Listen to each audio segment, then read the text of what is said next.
You think danger announces itself. You imagine enemies whispering in dark rooms, plotting, sharpening knives, waiting for you to fail. That image is comforting because it puts the threat outside of you. It lets you believe you are safe as long as you stay alert. But here is the truth that pierces deeper than any betrayal from the shadows. The most dangerous leak in your life is not your enemies. It is your mouth. At this very moment, you are giving yourself away. Not dramatically, not with confessions or scandals, but in small, casual, forgettable sentences. Words spoken to fill space. Explanations offered to people who never earned them. Reactions given to provocations that were designed to pull something out of you. You think words evaporate once spoken. They don't. They accumulate. They are remembered, recorded, screenshot, replayed. In a world with perfect memory, every careless sentence becomes a permanent file. Each time you speak without intent, you are handing someone a blueprint of how you think. Each time you rush to explain yourself, you are training others on how to corner you. Each time you react emotionally, you are loading a weapon and placing it gently into someone else's hands. You believe you are communicating. In reality, you are arming the room. Machiavelli understood this centuries ago. He saw something most people still refuse to face. Human beings are not destroyed by what they don't know. They are destroyed by what they reveal. The tongue is the most dangerous beast because it lives inside you, and it obeys emotion, not strategy. The lion cannot see traps. The fox cannot overpower wolves. But the one who controls his mouth becomes both trap and predator at once. Most people live like open books and then wonder why they are constantly being read, edited, and exploited. They confuse openness with honesty, and honesty with virtue. But openness without control is not virtue. It is exposure. And exposure is an invitation.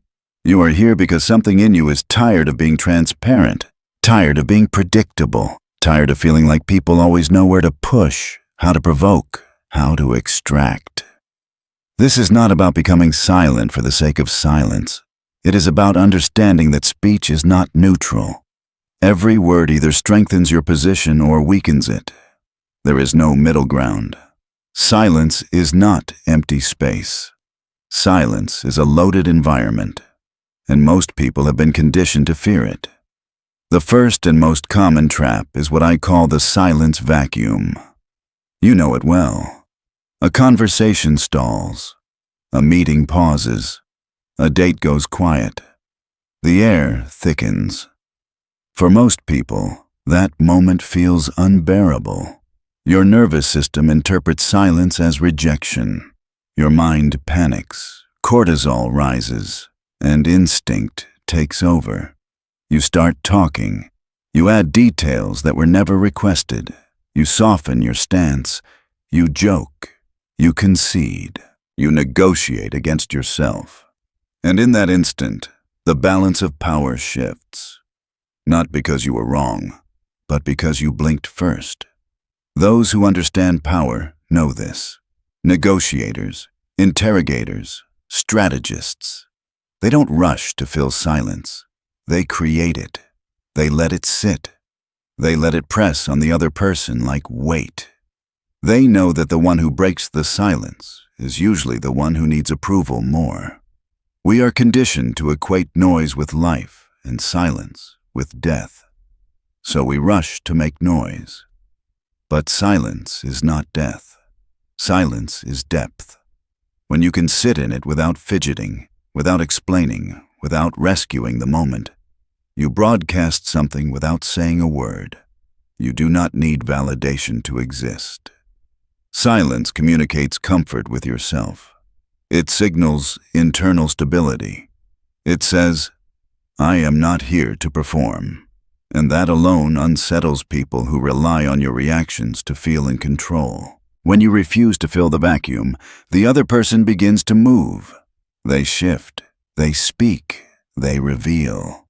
Silence becomes a mirror, and most people cannot stand what they see reflected back at them. Think of silence like deep water. Most people thrash because they don't trust themselves to float. But the one who stays still doesn't drown. He watches others exhaust themselves, and in their exhaustion, they expose everything. The moment you stop rushing to fill silence, conversations change. Power dynamics flip. You stop auditioning. You start observing. You stop leaking. You start collecting. Information flows toward the quiet, not the loud. This is where the transformation begins, not by learning what to say, but by learning when not to. Not by becoming colder, but by becoming sovereign. Your mouth is the gate to your inner world. Leave it open, and thieves will wander in. Close it deliberately, and suddenly you are no longer readable. Silence is not weakness. It is restraint sharpened into a weapon. And once you feel its weight, you will never speak the same way again. The second place your mouth betrays you is right after you win. This one is seductive because it feels justified. You worked for it. You earned it. Something finally goes your way. The deal closes. The promotion lands. The breakthrough happens. Dopamine floods your system and convinces you that this moment should be witnessed. You want acknowledgement. You want confirmation that the struggle was real and the victory matters. So you talk. You tell the story. You explain the process. You outline the obstacles you overcame. You reveal the thinking that led you there. You believe you are inspiring. You believe you are building reputation. But what you are actually doing is something far more dangerous. You are teaching people how to defeat you next time. Machiavelli warned that a ruler should never reveal his methods, not because secrecy is immoral, but because repetition is impossible once the mechanism is exposed. The moment you explain how you won, you erase the advantage that made the win possible. You turn insight into common knowledge. You take something rare and make it accessible. Success, when narrated, becomes an instruction manual for competitors and a trigger for resentment in spectators. Envy does not announce itself. It smiles. It claps. It congratulates you. But internally, something shifts. People begin to compare. They begin to justify. They begin to look for flaws in you to rebalance their sense of worth. When you broadcast victory, you don't just reveal strategy. You paint a target. You wake people who were previously asleep. People are not angered by your failure. They are disturbed by your momentum. It reminds them of their stagnation. And stagnation, when confronted, turns into hostility. The Machiavellian approach is quiet dominance, results without commentary, movement without explanation. When asked how you did it, you stay vague. You attribute it to timing, to luck, to effort. You give them nothing to reverse engineer. A magician never explains the trick, not out of arrogance, but because once the illusion is broken, the audience turns resentful. They feel fooled. When you conceal competence, you gain something priceless. Underestimation. Being underestimated is not an insult. It is cover. It allows you to move without resistance. While others dismiss you, you position yourself. While they debate your worth, you secure the next advantage. The truly powerful celebrate in private because they understand that ego is loud and strategy is silent. Then comes the third betrayal, anger. Anger feels like strength. Culture glorifies it. Movies celebrate it. Rage looks decisive on screen. But in reality, anger is exposure. It is a leak. The moment someone can provoke you into reacting, they gain control over your nervous system. They don't need to overpower you. They just need to press the right emotional button. When you explode, explain, or lash out, you reveal your triggers. You show exactly what you care about too much. You provide a map to your soft spots. A strategist doesn't fear your anger. He studies it. He files it away. He knows how to summon it when it benefits him. Machiavelli understood that emotional leaders are unstable leaders. The one who cannot govern himself cannot govern outcomes. Rage may feel righteous, but it leaves records. People remember your tone long after they forget the context. And once you are labeled reactive, everything you say afterward is filtered through that lens. The most intimidating response to provocation is not aggression. It is restraint. A pause. A calm look. A neutral question. When you don't react the way someone expects, you deny them the reward they were chasing. You starve their chaos. You force them to sit alone with their behavior. Think of anger as fire. Most people throw it outward and burn bridges. The disciplined consume it internally and turn it into fuel. When you remain calm under pressure, you flip the script. The aggressor begins to look unstable. You elevate your status without saying a word. He who angers you conquers you. Not metaphorically, neurologically. And the first step to reclaiming power is refusing to be hijacked. Then there is the fourth leak, the late-night confession. Alcohol, fatigue, comfort. The setting feels safe. The defenses drop. You feel connected. You mistake chemistry for trust. And your mouth starts unloading things that should never leave your inner circle. You vent about your boss. You confess doubts. You reveal fears. You justify it as being real. But you are confusing relaxation with loyalty. Relationships change. Interests shift. The person listening today may be competing with you tomorrow, and secrets age badly. Machiavelli warned that relying on someone else's silence is madness. When you give someone sensitive information, you hand them leverage. Even if they never use it maliciously, the balance shifts. You become invested in keeping them comfortable because they carry a fragment of your vulnerability. The most charismatic people seem open, but reveal nothing operational. They give warmth, not data. They listen more than they speak. When others loosen their tongues, they collect information without trading their own. They wake up with clarity while others wake up with regret.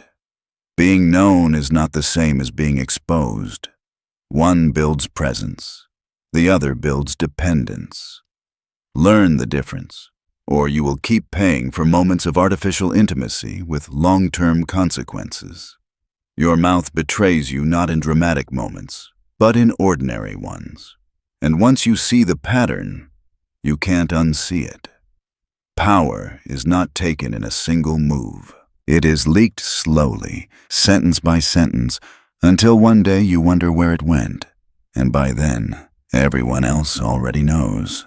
The fifth betrayal is subtle, and because it feels reasonable, it destroys authority faster than almost anything else. The instinct to defend yourself. Someone questions your decision. Someone implies you made a mistake. Someone doubts your judgment. Instantly, your mind begins assembling a narrative. You want to be understood. You want to correct the record. So you explain. You explain the context, the circumstances, the reasons, the obstacles. You talk longer than necessary, thinking clarity will restore balance. But in the language of power, over-explanation is submission. It signals that you accept the other person's right to judge you. There is an old principle Machiavelli understood intuitively. The more you justify yourself, the lower your status appears. Explanation frames you as the defendant and the other person as the authority. You may think you are being transparent. What you are doing is stepping into their courtroom. High-status individuals speak briefly, not because they are careless, but because they are certain. If they made a mistake, they acknowledge it cleanly and move on. No excuses. No emotional padding. Certainty does not beg for understanding. It stands. When you are innocent, over-explaining makes you look guilty. Panic talks. Confidence states and stops. The need to be understood is often just the fear of losing approval, and approval is an expensive currency to chase. It buys comfort, but sells respect. Think of explanation like dilution. The more you add, the weaker the solution becomes. One clear statement holds weight. 10 justifications dissolve it. Silence after a statement creates tension, and tension commands attention. That tension is not awkwardness. It is authority forming in real time. Then comes the 6th leak. Unsolicited competence. You see the flaw. You see the better way. You know how to fix it. So you step in, you correct, you advise, you rescue. You believe you are adding value. But value given without demand is rarely respected. Machiavelli observed that men are deeply vain. When you correct someone without invitation, especially publicly, you bruise their ego. They may thank you, but internally, a debt forms. Not gratitude, resentment. They remember how you made them feel, not how right you were. There is also a second cost, devaluation. When your expertise is always available, it becomes background noise. You are no longer the architect.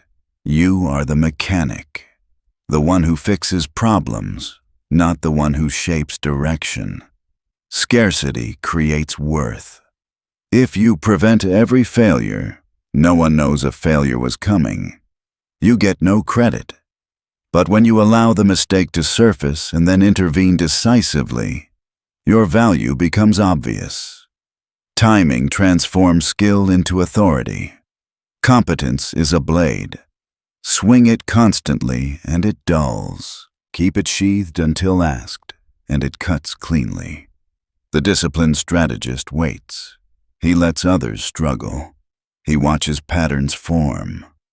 And when he speaks, his words land with force. Finally, the 7th and most expensive betrayal, careless promises. Someone pressures you. The moment is uncomfortable. You want relief, so you promise. You commit future energy to escape present tension, and in doing so, you build a prison for yourself. Every promise is a contract. When you give your word lightly, you erode trust in it, even your own. Your mind carries unfinished loops. Anxiety grows, and when you fail to deliver, your reputation fractures. Not because of the failure, but because your word proved unreliable. Machiavelli knew that power rests on reputation, and reputation rests on restraint. The powerful are stingy with promises. They prefer flexibility over reassurance. They undercommit and overdeliver. Their yes is rare, and because it is rare, it is feared. A promise should feel heavy when you say it. If it doesn't, you said it too easily. Your word is the only thing you truly own. Give it away to smooth conversations, and you will spend years paying interest on that debt. These 7 moments are not habits. They are architecture. They shape how others perceive you and how you experience yourself. You have been trained to believe that speaking more equals existing more. That silence means disappearance. But the opposite is true. The world wants you loud, reactive, open, predictable. That makes you consumable. The elite operate differently. They treat speech as a tool, not a reflex. They speak only when it moves the board. Imagine a life where you stop filling silence, where you stop narrating victories, where anger no longer pulls your strings, where intimacy doesn't cost you leverage. where explanations are rare, competence is withheld, and promises are iron. You would become difficult to read, hard to corner, impossible to manipulate. Not because you became cruel, but because you became sovereign. Your mouth is the gate. Most people leave it unguarded and wonder why their inner world gets raided. Close it with intent. Let silence do the work. Let others project. Let them guess. In that vacuum, you don't disappear. You become monumental. Once you begin to see these patterns, something unsettling happens. You realize how much of your life has been shaped not by grand mistakes, but by tiny, habitual surrenders. A sentence here, an explanation there, a promise made to ease tension. Power was never taken from you violently. You handed it over politely. This is where most people misunderstand Machiavelli. They think his warnings were about domination over others. They miss the deeper layer. His real concern was self-sovereignty, the ability to govern your own impulses before anyone else does it for you. Because the moment you lose command of your mouth, you lose command of the situation. Speech feels harmless because it is invisible. You don't see it leaving your body. You don't feel the weight of it in the moment. But words are not air. They are currency. They buy reactions. They create expectations. They lock you into identities you never consciously chose. Every time you explain yourself unnecessarily, you teach people that you are available for interrogation. Every time you vent emotionally, you teach people where to apply pressure. Every time you overpromise, you teach people they can borrow your future without permission. And every lesson you teach others becomes a rule you must live under. Silence, on the other hand, does something radical. It breaks patterns. People are addicted to predictability. They feel safe when they know how you will respond. When you always explain, they expect explanations. When you always react, they expect reactions. When you always help, they expect rescue. And expectation is control. The moment you disrupt that rhythm, the dynamic shifts. When you don't reply immediately, when you don't defend yourself, when you don't rush to soothe discomfort, the other person feels it before they understand it. A subtle loss of leverage, a quiet uncertainty. Silence introduces ambiguity, and ambiguity forces people inward. They begin to fill the gap themselves. They project motives. They reveal anxieties. They talk more, and the one who talks more gives away more. Think of silence as psychological gravity. It pulls information toward it. Noise repels it. This is why the loudest people often know the least about what's really happening around them. They are too busy broadcasting to observe. When you reduce your words, you increase their weight. Each sentence begins to matter. People listen differently when they know you won't repeat yourself. They pay attention because they can't afford not to. Scarcity sharpens focus. This is also why silence feels uncomfortable at first. You have been trained to equate responsiveness with value, to believe that if you don't clarify, you'll be misunderstood. If you don't reassure, you'll be rejected. If you don't promise, you'll be abandoned. That fear is not intuition. It is conditioning. Machiavelli would tell you that the fear of being misunderstood is the fear of losing control over how others see you. And that control was never real to begin with. People will misunderstand you anyway. The difference is whether you spend your life trying to correct them, or whether you let your position speak for itself. Silence is not passive. It is selective engagement. It is the decision to act only when action improves your position. Everything else is noise management. When you stop explaining, people test you. They push, they provoke. They look for the old version of you to reappear. This is the withdrawal phase. Like any system losing a resource, they react. Not because you are wrong, but because the supply has been cut. This is where discipline matters. If you fold here, the pattern resets. If you hold, something new emerges. Respect. Not always affection, not always warmth, but respect. And respect changes how people treat you even when you're not in the room. You begin to notice something else too. Your energy returns. The mental fatigue eases. You are no longer carrying unfinished conversations, imaginary arguments, or emotional debts. Your mind becomes quieter, sharper, more deliberate. Silence creates space. Space allows perspective. Perspective restores choice. This is the core of Machiavellian power. Not manipulation, not cruelty. Choice. The ability to respond instead of react. To speak because it serves you, not because you are uncomfortable. You start to understand why the most powerful figures in history were often described as reserved, measured, hard to read. It wasn't mystique for its own sake. It was self-command made visible. Your mouth no longer moves to soothe anxiety. It moves to shift reality. And once you taste that level of control, going back feels impossible. You see conversations differently. You hear traps hidden in innocent questions. You feel leverage forming in pauses. You begin to recognize that most conflicts don't need to be won. They need to be outlasted. Silence does not make you invisible. It makes you dense. Like a black hole in a social system, bending attention, drawing meaning inward, affecting everything without announcing itself. People adjust around you. They choose words more carefully. They hesitate.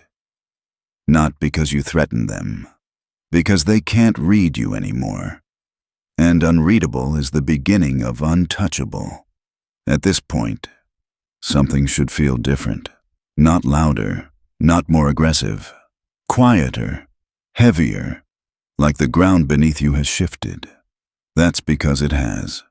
You are no longer operating from the reflex to speak. You are operating from intent. Most people never reach this stage because silence forces a confrontation with the self. When you stop filling space with words, you are left alone with your thoughts. Your insecurities lose their disguise. The need to be liked, to be approved of, to be understood. These urges become visible. And visibility is the first step to mastery. The world trains you to believe that expression is freedom. That saying everything you feel is authenticity. That holding back is repression. But Machiavelli saw through this illusion. He understood that unfiltered expression is not freedom. It is exposure without armor. True freedom comes from restraint, from choosing what to reveal and what to keep behind the gate. When you control the flow of information about yourself, you control how others engage with you.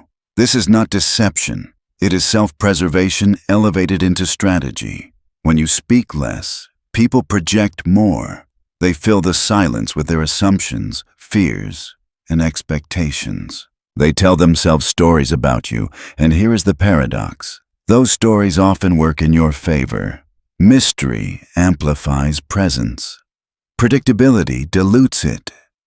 This is why leaders throughout history were careful with words. Not because they lacked empathy, but because they understood weight. A statement made once, calmly and without explanation, lands harder than 100 emotional clarifications. Silence after a statement turns it into a law. You are not meant to correct every misunderstanding. You are not meant to answer every question. You are not meant to respond to every provocation. Each unnecessary response pulls you back into the reactive world you are trying to leave. The disciplined individual becomes selective. Selective with attention, selective with energy, selective with speech. And through that selectivity, something rare forms. Gravity. People feel you even when you are quiet. Your presence carries consequence. This is where the transformation completes itself. You stop confusing being available with being valuable. You stop mistaking being open for being respected. You stop thinking power requires noise.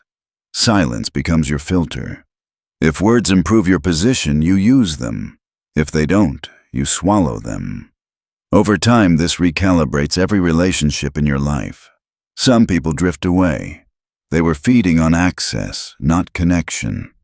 Others adjust. They learn the new rules. And then there are those who lean in. They listen. They pay attention. They treat your time and your words as scarce resources. Because scarcity creates value, and value creates influence. This is not about becoming cold. It is about becoming sovereign, about reclaiming the territory of your own mind. Your mouth was never meant to be a public square. It was meant to be a gatehouse. Raise the bridge. Post the guards. Let people wonder what you think. Let them speculate about your intentions. In that uncertainty, they will project their own fears and desires onto you. And projection is power, because it makes others react while you remain still. Machiavelli's final warning was simple and brutal. Everyone sees what you appear to be. Very few ever experience what you truly are. The mistake most people make is reversing this. They show everyone their inner world and wonder why nothing feels sacred anymore. Keep the inner world for the few. Maintain the appearance for the many. And let silence be the structure that separates the two. When you stop speaking compulsively, you stop being consumed. When you stop explaining yourself, you stop shrinking.